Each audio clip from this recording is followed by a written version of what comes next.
Haleluya, Shalom, salam sejahtera di dalam kasih Tuhan kita Yesus Kristus.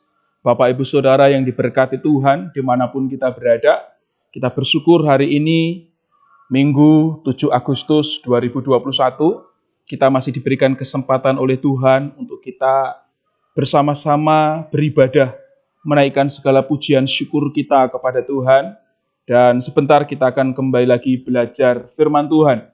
Sebelum saya menyampaikan renungan firman Tuhan hari ini, saya tetap mengingatkan supaya Bapak Ibu Saudara tetap menjalankan protokol kesehatan, tetap taat melaksanakannya, taat melakukannya, supaya kita boleh melalui bersama-sama pandemi ini dengan pertolongan Tuhan.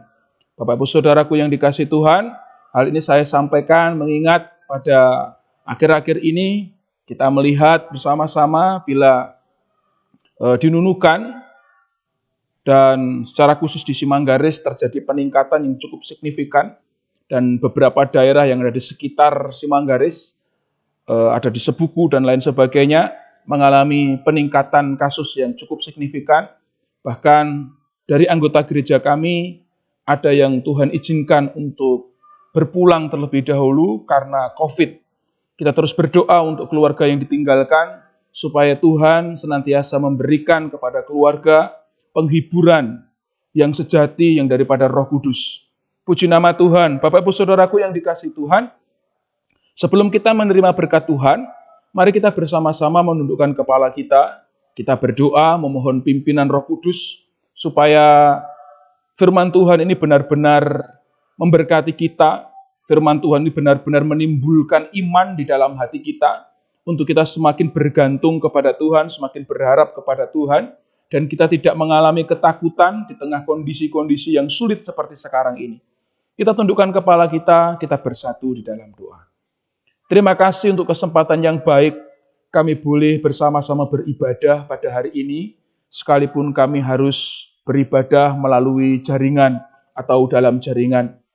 Kami memohon Roh Kudus Roh Allah tetap hadir di tengah-tengah kami, dimanapun kami berada dalam persekutuan kami ini, sekalipun kami terpisah jarak dan waktu, tapi biarlah hati kami terikat oleh kuasa Roh Kudus-Mu, untuk kami bersama-sama menaikkan pujian syukur kami kepada Tuhan.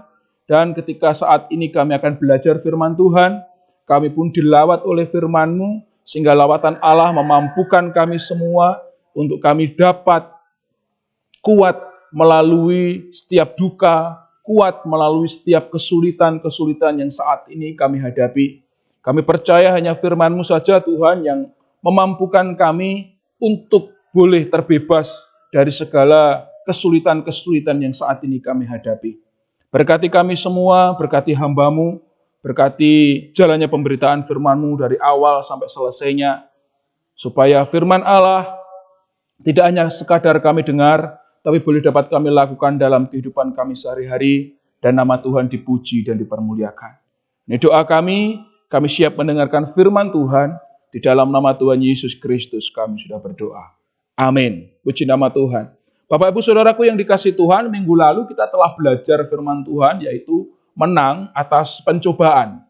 Ya, menang atas pencobaan. Kita menyadari bahwa pencobaan adalah bagian daripada kehidupan. Dan kita percaya bahwa di dalam Tuhan Yesus, Tuhan sudah memberikan kepada kita kemenangan atas pencobaan itu, karena Tuhan sudah menang atas pencobaan itu. Oleh karena itu, setiap kita semua harus senantiasa bergantung, bersandar, dan berharap kepada Tuhan, supaya kita mampu melalui setiap pencobaan, mampu melalui setiap kesulitan-kesulitan. Bahkan saudara dan saya mengalami kemenangan dari pencobaan itu. Nah, hari ini tidak kalah pentingnya, selain minggu lalu kita belajar tentang menang atas pencobaan, hari ini saya akan mengajak Bapak Ibu Saudara, firman Tuhan akan mengajak kita semua untuk kita bisa bertumbuh di masa pencobaan. Minggu yang lalu kita telah belajar bahwa pencobaan itu ada masanya. Ya, pencobaan ada masanya. Dan saat ini mungkin kita memasuki masa pencobaan itu melalui duka cita, melalui sakit penyakit, melalui ekonomi, dan lain sebagainya. Itu bisa saja menjadi sebuah alasan untuk kita berduka, untuk kita kemudian masuk dalam situasi yang sulit. yang saya boleh katakan itu adalah pencobaan yang saat ini kita hadapi. Tetapi saya rindu ketika kita sudah menang atas pencobaan, saat ini kita akan belajar untuk bersama-sama bertumbuh di masa pencobaan. Kenapa? Karena kalau kita memperhatikan Bapak Ibu Saudaraku yang dikasihi Tuhan, sesuatu yang hidup itu ditandai dengan pertumbuhan. Kekristenan yang hidup juga akan ditandai dengan pertumbuhan iman. Oleh karena itu, di masa pencobaan sekalipun, saudara dan saya harus menunjukkan indikator bahwa kita adalah orang-orang yang hidup. Indonesia saat ini secara khusus mengalami yang disebut dengan pandemi yang saat ini bersama-sama kita rasakan. Tetapi kita bersyukur, sekalipun Indonesia mengalami kesulitan, Indonesia mengalami pencobaan, ada berita baik yang kemarin bersama-sama kita dengar. Ya, pertama kabar baiknya pasangan ganda putri Indonesia ya boleh menjadi juara di dalam bulu tangkis dan mereka mendapatkan medali emas. Ini hal yang membuat kita bersyukur, membuat kita merasa bangga karenanya. Sehingga dari situ sukacita muncul dari hati, mengobati dari hati. Nah, kemudian kalau kita memperhatikan Bapak Ibu Saudara, pada kuartal kedua pertumbuhan ekonomi Indonesia juga sangat baik, di mana kita melihat bersama-sama di berita bahwa Indonesia mengalami pertumbuhan ekonomi 7,07%. Sehingga di tengah kesulitan ini Indonesia bisa menjauhi jurang resesi. Ini adalah hal yang membanggakan kita, hal-hal yang membuat kita bersyukur karena kenapa? Di Indonesia sekalipun mengalami pencobaan yang cukup berat, Bapak Ibu Saudara, tetapi dia masih bisa menunjukkan eksistensinya untuk bisa bertumbuh. Dan suatu hal yang sangat mungkin pun terjadi dalam kehidupan saudara dan saya. Ketika saat ini kita mengalami pencobaan, kita mengalami masa sukar, kita mengalami masa sulit, Tuhan tetap menghendaki saudara dan saya bertumbuh di masa pencobaan itu. Sebagai bukti nyata bahwa kita memiliki iman Kristen yang hidup. Banyak contoh di dalam Alkitab, kalau kita melihat di dalam Perjanjian Lama, ya, dalam kitab Kejadian kita melihat bagaimana Ishak di tengah kesulitan yang saat itu dia hadapi, di tengah kekeringan dia tetap menabur. Di tengah kesulitan itu dia menabur, kemudian Ishak memperoleh hasil yang luar biasa. Dan masih banyak sekali contoh-contoh yang lain di dalam Alkitab ketika mereka menghadapi kesulitan, mereka bukan berpangku tangan, tetapi kemudian mereka menunjukkan sebuah kehidupan yang nyata di tengah kesulitan itu. Sehingga keberadaan umat Tuhan itu tetap menjadi sorotan, menjadi terang, menjadi teladan bagi banyak orang. Bapak Ibu Saudaraku yang dikasihi Tuhan, oleh karena itu hari ini saya akan mengajak kita belajar untuk bertumbuh di masa pencobaan itu. Sebagai sebuah tanda bahwa kita benar-benar memiliki iman yang hidup. Iman yang tidak mati. Ya. Bapak Ibu Saudaraku yang dikasihi Tuhan, untuk itu mari kita bersama-sama melihat apa yang diajarkan Tuhan Yesus supaya kita bisa bertumbuh di masa pencobaan. Kita buka Alkitab kita di dalam Injil Lukas pasal yang ke-8. Injil Lukas pasal yang ke-8 ayat 4 sampai dengan yang ke-15. Injil Lukas pasal 8 ayat 4 sampai dengan yang ke-15.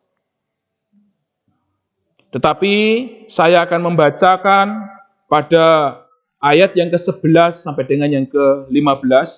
Bapak Ibu Saudara boleh menyimak firman Tuhan ini. Lukas 8 ayat 11 sampai dengan yang ke-15. Demikian bunyi firman Tuhan. Inilah arti perumpamaan itu. Benih itu ialah firman Allah. Yang jatuh di pinggir jalan itu ialah orang yang telah mendengarnya. Kemudian datanglah iblis lalu mengambil firman itu dari dalam hati mereka, supaya mereka jangan percaya dan diselamatkan. Yang jatuh di tanah yang berbatu-batu itu ialah orang yang setelah mendengar firman itu, menerimanya dengan gembira, tetapi mereka itu tidak berakar. Mereka percaya sebentar saja dan dalam masa pencobaan mereka murtad. 14. Yang jatuh dalam semak duri ialah orang yang telah mendengar firman itu, dan dalam pertumbuhan selanjutnya mereka terhimpit oleh kekhawatiran dan kekayaan dan kenikmatan hidup, sehingga mereka tidak menghasilkan buah yang matang. Yang jatuh di tanah yang baik itu ialah orang yang setelah mendengar firman itu, menyimpannya dalam hati yang baik dan mengeluarkan buah dalam ketekunan. Amin, firman Tuhan. Bapak Ibu Saudaraku yang dikasihi Tuhan, tentunya kita sudah sering sekali mendengarkan berita firman ini. Tetapi saya rindu menyampaikan kembali firman ini, renungan firman ini, dengan sebuah tema yang berbeda, yaitu bertumbuh di masa pencobaan. Kalau kita membaca keseluruhan ayat ini, Lukas pasal 8 ayat 4 sampai dengan yang ke-15, setidaknya kita melihat 3 faktor pertumbuhan yang Tuhan sampaikan di sini. Faktor yang sangat mempengaruhi pertumbuhan yang pertama adalah benih. Benih. Faktor yang kedua adalah penabur. Dan faktor yang ketiga adalah tanah yang baik. Nah, kalau kita memperhatikan Bapak Ibu Saudara, benih tadi itu berbicara tentang apa?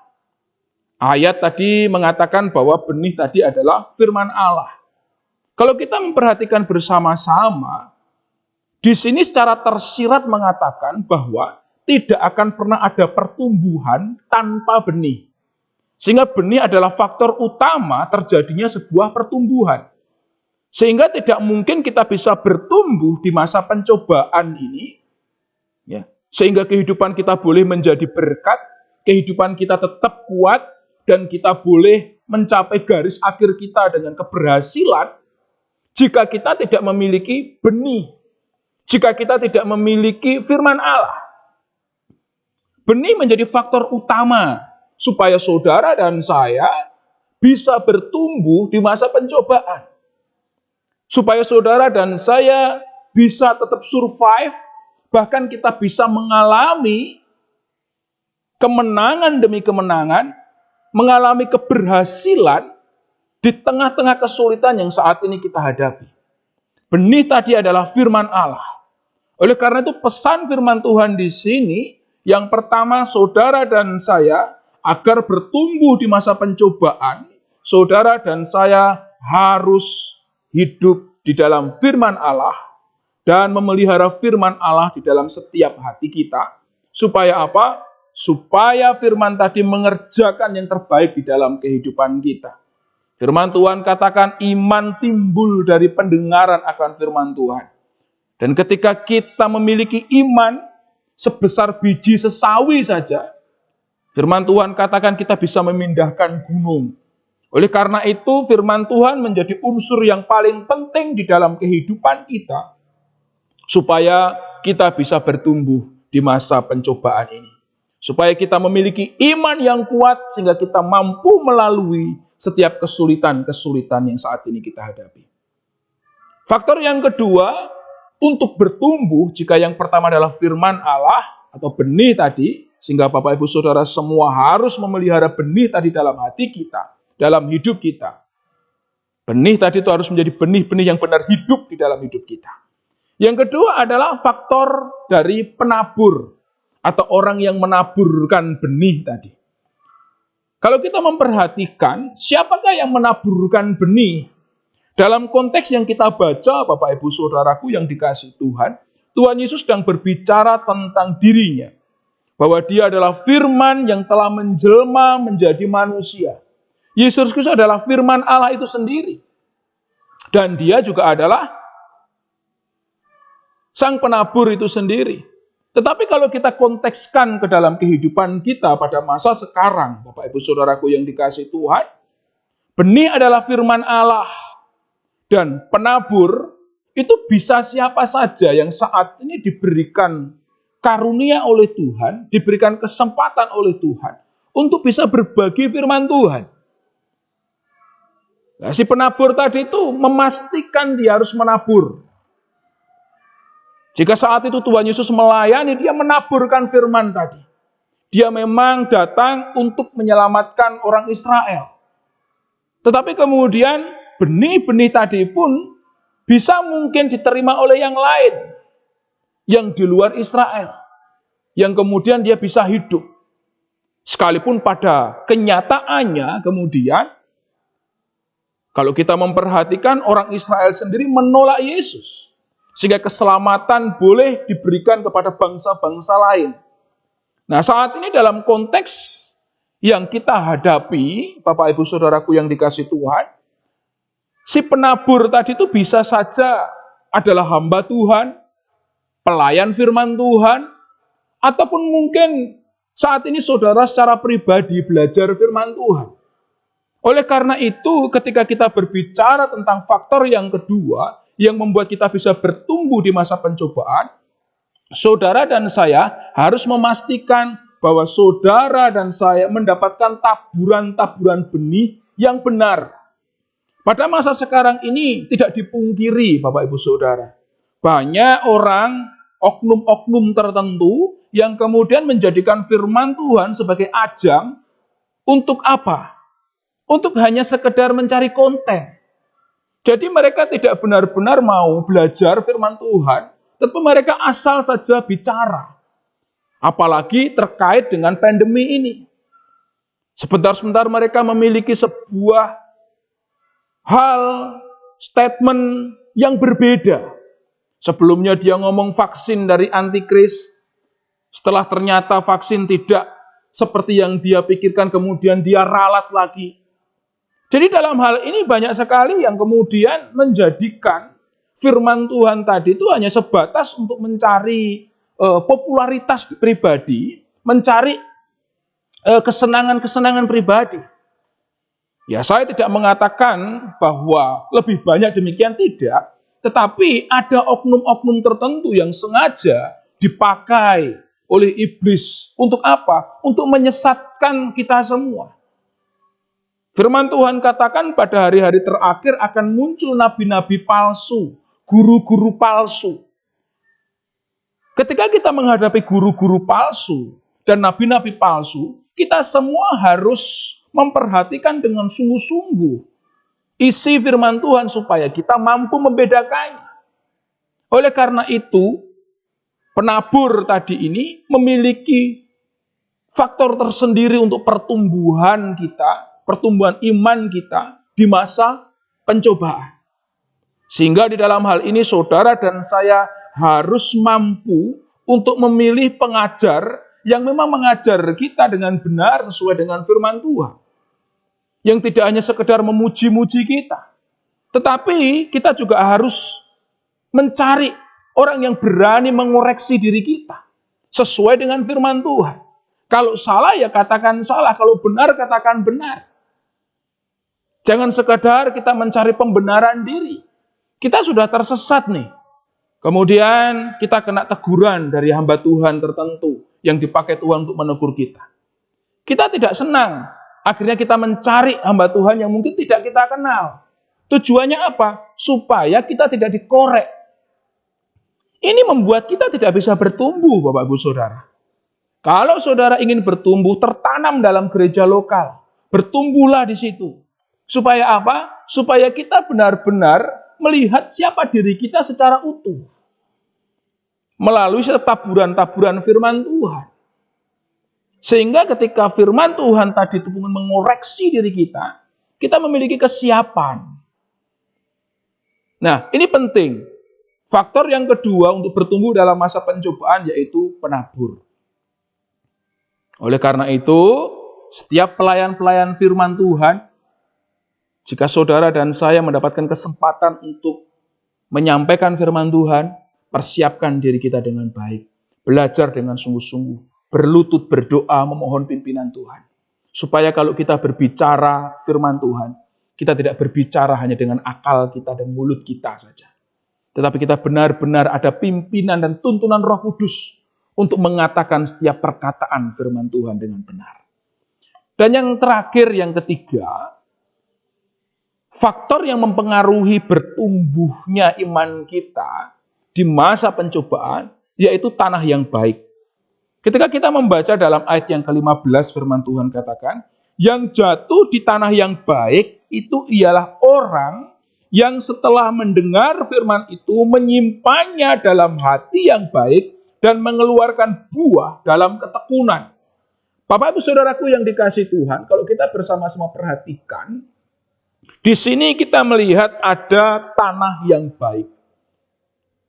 Siapakah atau apakah tanah yang baik itu? Tanah yang baik adalah tanah yang sudah dipersiapkan sebelumnya, diolah sedemikian rupa. Saya pernah tinggal di Kalimantan Barat, kalau tidak salah pada tahun 2004 yang lalu, bersama dengan seorang hamba Tuhan yang ada di sana. Saya melihat dia dipercayakan untuk memimpin sekolah pelayanan di sana. Ya, dia tinggal dalam sebuah lingkungan di mana tanahnya kurang subur. Tanahnya itu dipenuhi dengan ilalang. Dan kemudian banyak sekali mengandung tanah liat. Tetapi dia ingin sekali menanam di tanah tersebut. Apa yang hamba Tuhan tadi lakukan? Sang hamba Tuhan tadi kemudian mengajak para siswa yang ada di situ untuk membuat tanah yang sebelumnya adalah tanah yang mati menjadi tanah yang bisa ditanami. Dengan jalan apa? Ya, mereka mencari tandan sawit.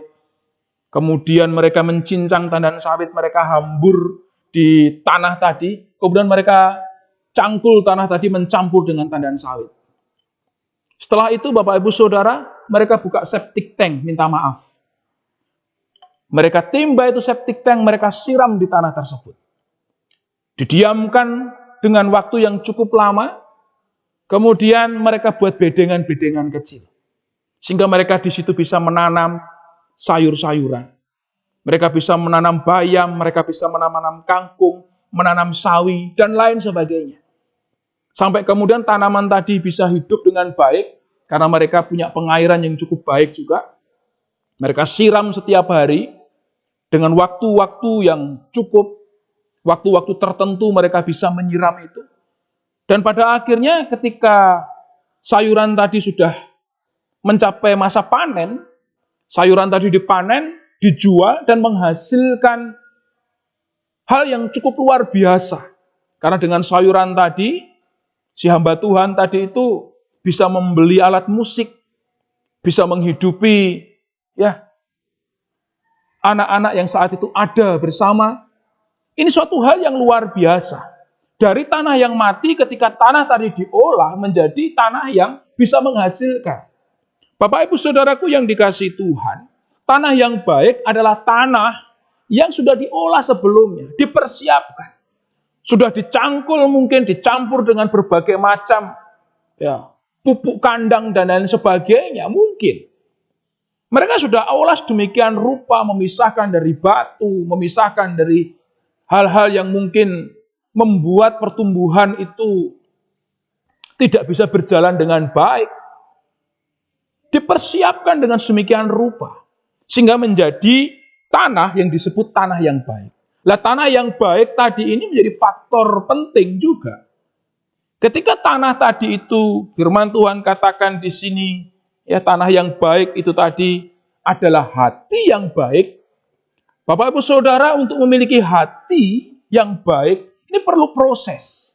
Saudara dan saya harus menerima Tuhan Yesus Kristus sebagai Tuhan dan Juru Selamat.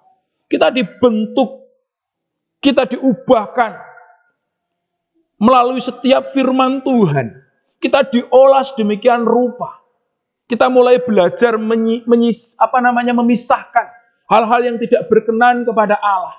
Mungkin batu-batu dalam hati kita, kekerasan-kekerasan dalam hati kita, yang menghambat pertumbuhan tadi itu harus dibuang dari hati kita. Sehingga kita benar-benar memiliki hati yang baik. Sehingga firman tadi, benih tadi ketika ditabur, ini benar-benar bisa bertumbuh. Karena itu mari kita buang segala kekerasan hati kita. Buang segala kesombongan kita. Buang segala hal yang menjadi penghambat kita untuk kita dapat bertumbuh di dalam pencobaan itu.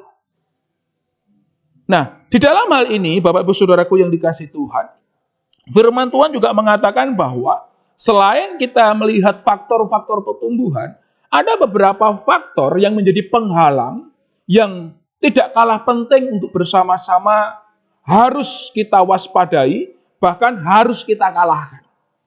Nah, hal yang perlu pertama-tama kita waspadai, Bapak Ibu Saudara, adalah kalau kita membaca di dalam ayat-ayat tadi itu, firman Tuhan katakan di dalam ayat yang ke-5, ya, firman Tuhan katakan, adalah seorang penabur keluar untuk menabur benihnya. Pada waktu ia menabur, sebagian benih itu jatuh di pinggir jalan, lalu diinjak orang dan burung-burung di udara memakannya sampai habis.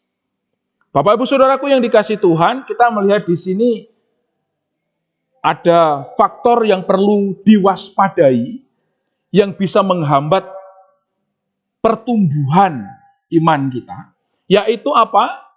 Tadi ada orang-orang yang di jalan, yang menginjak-injak tadi, kemudian ada burung-burung di udara.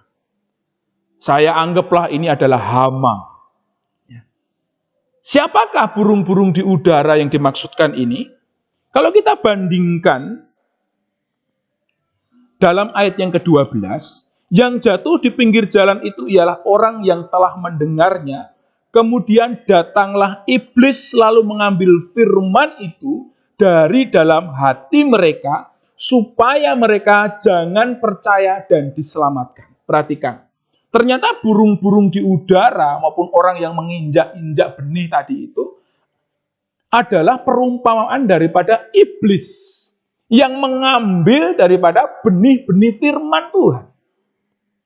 Nah, Bapak Ibu Saudaraku yang dikasihi Tuhan, di sini perlu kita waspada bahwa ternyata di sekeliling kita, kalau kita tidak memiliki hati yang baik, kita tidak memiliki tanah yang subur, tanah yang baik yang telah dipersiapkan tadi, ternyata banyak sekali ya hal-hal yang bisa saja membuat kita kehilangan firman Allah tadi. Ada banyak yang berusaha untuk menghambat kita supaya apa? Supaya kita tidak diselamatkan. Siapa itu? Iblis. Iblis bisa menggunakan segala macam cara. Iblis, dia bisa menggunakan ular untuk menjatuhkan Hawa. Iblis juga bisa mendatangi Yesus untuk menjatuhkan Yesus dengan berbagai macam pencobaan. Waktu Yesus mengadakan puasa 40 hari, 40 malam.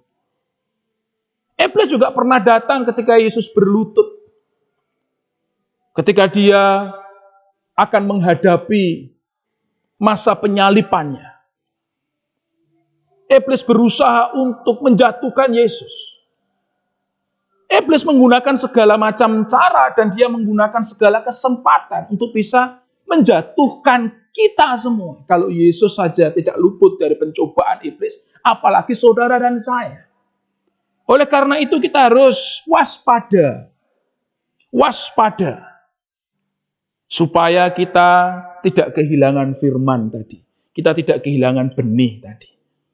Dan yang kedua, faktor yang harus kita waspadai, yaitu kalau kita melihat di sini tadi, di dalam ayat yang ke-6, firman Tuhan katakan, sebagian jatuh di tanah yang berbatu-batu, dan setelah tumbuh, ia menjadi kering karena tidak mendapatkan air. Tanah yang berbatu kemudian menjadi kering dan tidak mendapatkan air. Kita melihat di sini tidak mendapatkan air. Kenapa tidak mendapatkan air? Karena tanahnya berbatu. Batu memiliki sifat tidak bisa menyerap air. Karena keras. Kenapa keras? Karena padat.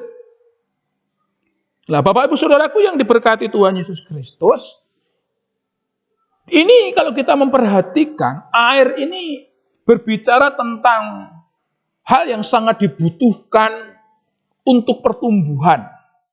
Ya. Baik tumbuhan maupun kita sekalian. Air menjadi faktor penunjang. Bahkan kalau kita memperhatikan tubuh kita ini sekian puluh persen terdiri dari air. Mendekati 90%. Bapak Ibu Saudaraku yang dikasihi Tuhan, air menjadi bagian yang sangat penting. Saudara bayangkan kalau manusia ini kekurangan air. Dia akan mengalami dehidrasi. Dan ketika dia dehidrasi, dia bisa kemudian kehilangan kesadarannya. Dia tidak akan mampu berbuat apa-apa. Manusia tidak bisa hidup tanpa air, Bapak Ibu Saudara. 20% air di dalam tubuh saja, itu akan langsung membuat manusia itu sudah siap-siap untuk dia kembali kepada Tuhan Sang Pencipta. Di sini kita melihat, apa artinya? Ya, kalau kita melihat tidak mendapatkan air, berarti kita tidak benar-benar mengalami kecukupan sumber untuk kita bisa hidup. Oleh karena itu kita harus senantiasa waspada. Waspada kepada apa? Waspada supaya saudara dan saya harus memiliki kecukupan air. Tuhan menyatakan dirinya, akulah air hidup. Tuhan adalah air hidup. Supaya kita senantiasa kecukupan air, kita harus benar-benar hidup dan dihidupi oleh Tuhan. Tuhan harus benar-benar menguasai hati kita, menguasai kehidupan kita. Supaya kita boleh merasakan kesegaran ilahi itu. Oleh karena itu kita harus senantiasa waspada. Ketika air tadi mulai kurang dalam diri kita, saudara harus senantiasa mencukupkannya. Dengan melalui doa-doa saudara, persekutuan saudara, renungan pribadi saudara. Saudara senantiasa harus mewaspadai ini. Jangan sampai kita kekurangan air tadi itu. Dan faktor yang harus kita waspadai yang ketiga, yaitu di dalam ayat yang ke-7, firman Tuhan katakan, sebagian lagi jatuh di tengah semak duri, dan semak itu tumbuh bersama-sama dan menghimpitnya sampai mati. Kalau kita memperhatikan, Bapak Ibu Saudara, kita melihat bersama-sama semak duri tadi itu ternyata dalam ayat yang ke-14 firman Tuhan katakan, yang jatuh dalam semak duri ialah orang yang telah mendengar firman itu, di dalam pertumbuhan selanjutnya mereka terhimpit oleh kekhawatiran dan kekayaan dan kenikmatan hidup, sehingga mereka tidak menghasilkan buah yang matang. Yang tumbuh di semak duri, dia berhasil hidup, Bapak Ibu Saudara. Dia berhasil bertumbuh, tetapi perhatikan kata di sini, buahnya tidak matang. Ini menggambarkan tentang bagaimana kemudian di tengah segala sesuatu yang saat itu dia terima, bahkan bisa dikatakan berkat yang mungkin dia anggap itu sebagai sebuah berkat. Karena ada kata kenikmatan hidup dan kekayaan. Dan mungkin kekhawatiran. Dia dapat hidup, tumbuh. Tetapi ternyata pertumbuhan tidak hanya cukup dia hanya sekadar rindang.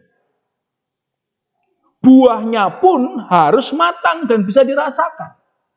Artinya apa? Kalaupun dia bertumbuh dan berbuah, tapi kemudian buahnya tadi tidak bisa dinikmati, atau jatuh sebelum matang, atau busuk, ternyata itu belum bisa dikatakan sebagai pertumbuhan yang dikehendaki oleh Allah.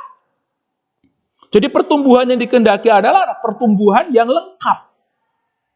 Secara benih dia benar-benar tumbuh, kemudian berbuah, dan buahnya bisa dinikmati.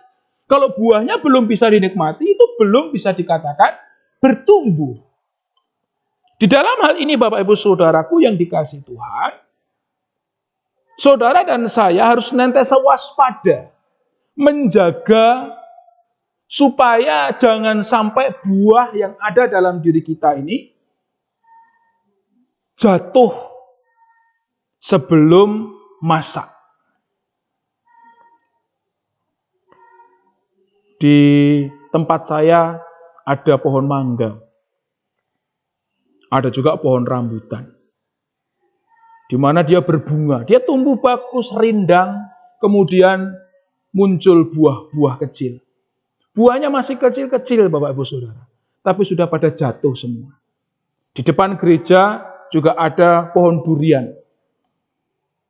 Tetapi pohon durian tadi itu masih kecil-kecil sekali, sudah pada jatuh. Dan ini menyakitkan hati, Bapak Ibu Saudara. Sebagai pemilik kita mungkin merasakan, aduh, ini buah, ini pohon kok tidak bisa sampai berbuah yang bisa dinikmati. Dan beberapa waktu yang lalu, saya sempat pangkas itu pohon mangga yang tidak mau berbuah tadi itu. Tapi saya mau potong, saya kasih kesempatan. Siapa tahu besok dia bisa berbuah. Dari sini kita bisa melihat bahwa kesempurnaan daripada pertumbuhan, yaitu buah yang bisa dinikmati. Kita jangan menjadi orang Kristen yang kemudian hanya berbangga ketika kita berbuah dan buah kita tidak bisa dinikmati.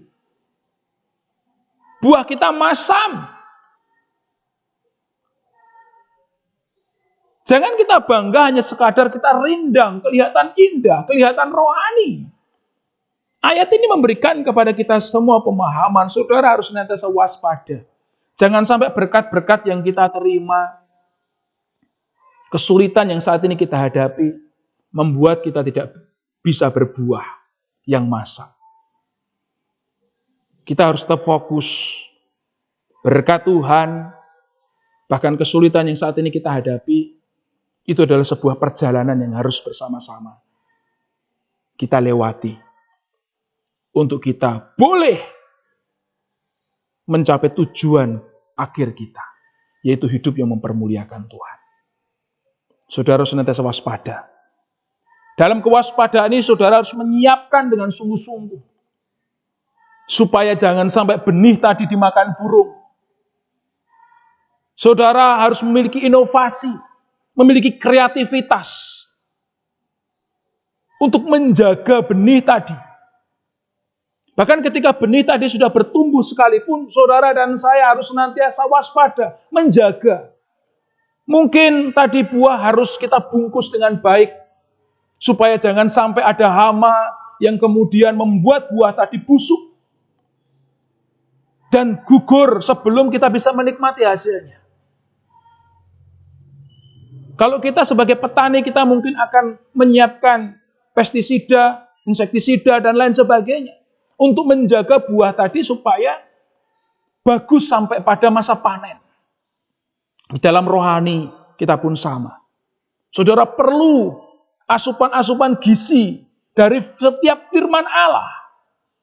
Dalam persekutuan-persekutuan, dalam ibadah-ibadah kita. Sekalipun saat ini kita harus ibadah melalui online, kita mau belajar bersama-sama memiliki kesungguhan hati. Berdoa dengan sungguh-sungguh. Beribadah dengan sungguh-sungguh.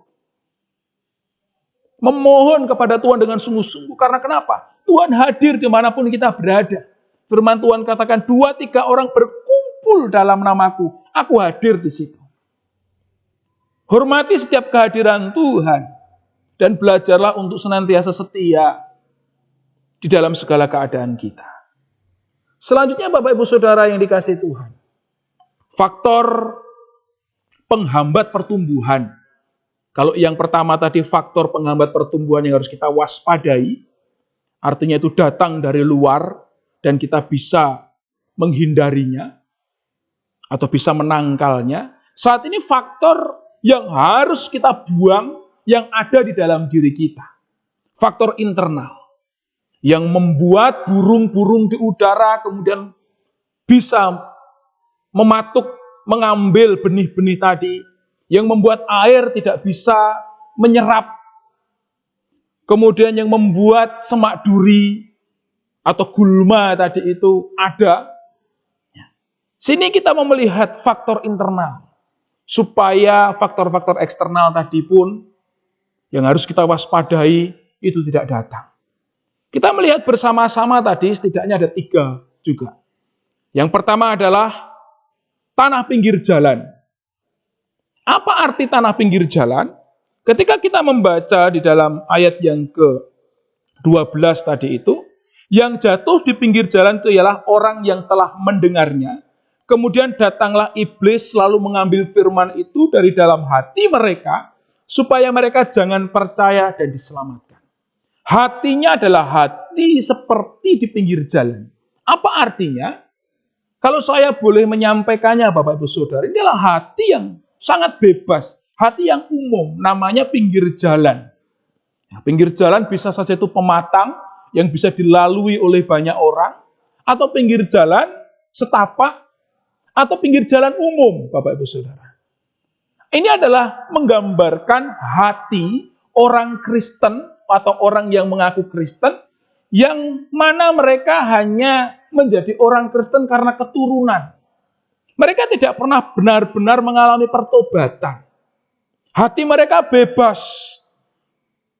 Hati mereka begitu umum. Hati mereka tidak lagi benar-benar dikuasai oleh firman Allah. Mereka dikuasai oleh keinginan mereka sendiri, sehingga di dalam hal ini mereka tetap adalah orang Kristen. Mereka rajin mungkin beribadah, mereka pergi ke gereja. Tetapi firman Tuhan tidak benar-benar jatuh dalam hatinya. Karena kenapa? Mereka juga mengikuti mungkin adat istiadat yang dia yakini. Mereka mengikuti aturan-aturan yang dia yakini, mungkin bahkan dari kepercayaan lain. Bapak Ibu Saudaraku yang dikasihi Tuhan, saudara harus membuang ini. Jika kita memiliki hati yang masih belum berfokus kepada Tuhan, hati kita masih begitu bebas, kita masih bisa mendapatkan nasihat-nasihat di luar daripada firman Tuhan. Saudara dan saya harus bertobat dan meninggalkan hati yang demikian. Kita minta kepada Tuhan supaya Tuhan ubahkan hati kita. Dan yang kedua adalah hati seperti tanah yang berbatu. Apa hati seperti tanah yang berbatu? Kalau membaca di dalam ayat yang ke-13, yang jatuh di tanah yang berbatu-batu ialah orang yang setelah mendengar firman itu, menerimanya dengan gembira, tetapi mereka itu tidak berakar. Ini adalah jenis hati yang keras, sehingga firman tadi tidak bisa berakar dalam hatinya. Kenapa? Karena dia mengukur firman Tuhan hanya sejauh dia mendapatkan keuntungan dari firman itu. Satu contoh adalah Thomas sebelum dia bertobat. Thomas adalah salah satu murid Tuhan Yesus. Tetapi kemudian Thomas ketika mendengar berita bahwa Tuhan Yesus telah bangkit dari antara orang mati, Thomas mengatakan apa? Saya tidak akan percaya kalau Yesus sudah bangkit dari antara orang mati sebelum saya mencucukkan jariku ke lubang bekas paku itu. Sehingga akhirnya Tuhan datang dan Thomas pun bertobat. Kalau seandainya Tuhan tidak datang berjumpa dengan Thomas, apa yang terjadi? Nah, kadangkala kita memiliki hati yang keras seperti yang dimiliki Thomas. Saya sengaja mengambil Thomas sebagai contoh dan bukan Yudas, supaya kita memiliki pengharapan untuk kita diubahkan hati kita. Kalau kita memiliki hati yang melihat baru percaya, ini adalah hati yang keras. Ini adalah hati seperti tanah yang berbatu. Saudara dan saya harus membuang hati yang demikian, supaya benih tadi benar-benar dapat berakar di dalam hati kita.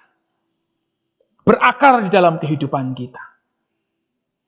Jangan kita memiliki iman karena mujizat. Kalau kita tidak melihat mujizat Tuhan, kita tidak mau percaya kepada Tuhan.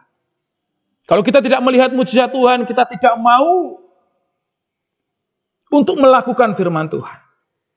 Kita mau ingat bahwa kalau kita masih bisa bernafas hingga saat ini, itu adalah mujizat Tuhan, Bapak Ibu Saudara. Sadari setiap mujizat Tuhan dalam setiap hembusan nafas kita. Sadari mujizat Tuhan dalam setiap detak jantung kita, denyut nadi kita. Sehingga kita mampu untuk terus bersyukur. Hati kita tidak keras. Hati kita tidak seperti batu. Karena hati yang sudah membatu, siapakah yang dapat membuatnya bisa untuk ditanami lagi. Bapak Ibu Saudaraku yang dikasihi Tuhan, faktor yang harus kita buang, yang harus kita kalahkan yang terakhir, yaitu tanah yang bersemak. Tanah yang bersemak duri. Ya, kalau kita memperhatikan di dalam ayat yang ke-14 tadi, firman Tuhan katakan, yang jatuh dalam semak duri ialah orang yang telah mendengar firman itu, dan dalam pertumbuhan selanjutnya mereka terhimpit oleh kekhawatiran, dan kekayaan dan kenikmatan hidup, sehingga mereka tidak menghasilkan buah yang matang. Semak duri. Apa ini semak duri, Bapak Ibu Saudara? Semak duri, firman Tuhan katakan adalah hati yang penuh dengan kekhawatiran. Kekhawatiran tidak hanya sekadar orang yang kekurangan terus khawatir, tidak. Ternyata orang yang kaya pun bisa menghadapi kekhawatiran. Kekhawatiran ini bisa datang kepada siapa saja. Entah itu orang kaya, entah itu orang miskin. Entah itu orang muda, entah itu orang tua. Entah itu orang sehat, entah itu orang sakit. Semua orang bisa khawatir. Yang sehat khawatir kalau sakit. Yang sakit mungkin khawatir nanti tidak sembuh. Yang kaya khawatir nanti hartanya dicuri. Yang miskin khawatir nanti tidak bisa makan. Dan masih banyak sekali hal-hal yang membuat manusia itu khawatir. Nah, kekhawatiran tadi firman Tuhan katakan tidak akan pernah bisa menambahkan sehasta saja untuk hal-hal yang baik dalam kehidupan kita. Karena itu ketika firman Tuhan katakan di sini, kekhawatiran diibaratkan seperti semak duri yang menghambat pertumbuhan. Oleh karena itu saudara dan saya harus membuang segala kekhawatiran itu. Dengan apa? Dengan kita percaya kepada Tuhan. Kekhawatiran ini adalah gambaran orang Kristen yang selalu dipenuhi dengan kebingungan di dalam hatinya.